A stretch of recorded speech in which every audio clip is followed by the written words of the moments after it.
నమస్కారం అండి అందరికీ. ముందుగా యువరైతు నరేష్ యూట్యూబ్ ఛానల్కి స్వాగతం.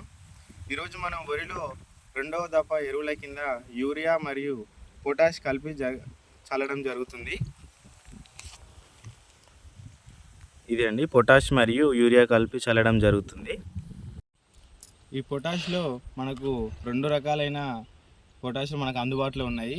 మొదటగా కెమికల్ పొటాష్ మరియు ఆర్గానిక్ పొటాష్ రెండు ఉంటాయి. ఇప్పుడు మనం వాడేది ఇది కెమికల్ పొటాష్. మామూలుగా రైతులందరూ ఎర్ర పొటాష్ అంటారు.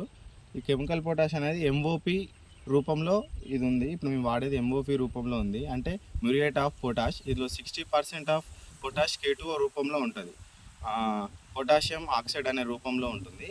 ఇంకోటి కూడా SOP అనే పొటాష్ కూడా ఉంటుంది, అది సల్ఫేట్ ఆఫ్ పొటాష్. అందులో 50% వరకు పొటాషియం అనేది ఉంటుంది.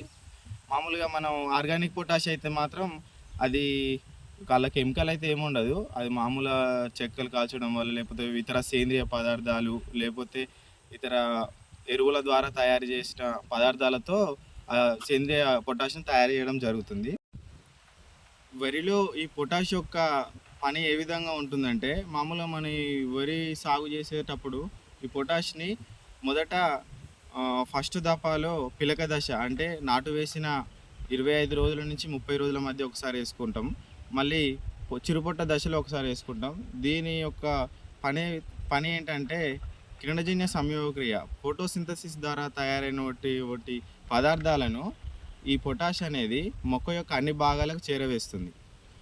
దానివల్ల ఈ మొక్క అనేది గట్టిగా ఉండి రోగాలను తట్టుకునే అవకాశం ఉంటుంది. ఇది చిరుపొట్టు దశలో అయితే కంకి అనేది గట్టిగా వచ్చి విత్తనం కూడా దృఢంగా వచ్చేలా చేస్తుంది.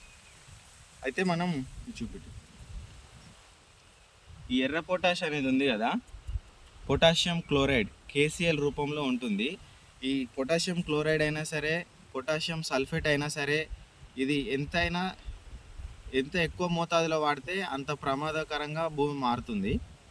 ఇది 1-2 సార్లు వాడుకుంటే మాత్రం ఏం కాదు.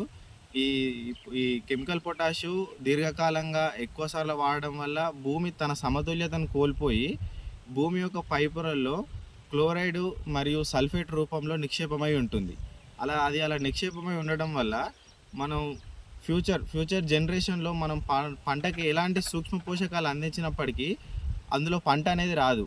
ఎందుకంటే ఈ క్లోరైడ్ సల్ఫేట్ అనేది నిక్షేపమై ఇట్లా ఒక లేయర్ లాగా ఫామ్ అయిపోతాయి, మొక్కకు ఎలాంటి సూక్ష్మ పోషకాలు అందకుండా చేస్తాయి. దీనివల్ల మనం ఫ్యూచర్లో ఆ భూమి పంటకు పనికి రాకుండా పోతుంది. అందుకే రైతులందరూ ఎక్కువగా ఆర్గానిక్ పొటాష్ వాడాల్సిందిగా నా మనవి. ఆర్గానిక్ పొటాషు దాని యొక్క రియాక్షన్ నెమ్మదిగా ఉన్నా సరే అది ఒక భూమి యొక్క ఆరోగ్యతను కాపాడుతుంది. మరియు అందులో ఆర్గానిక్ పొటాష్లో సూక్ష్మ పోషకాలైనటువంటి కాల్షియం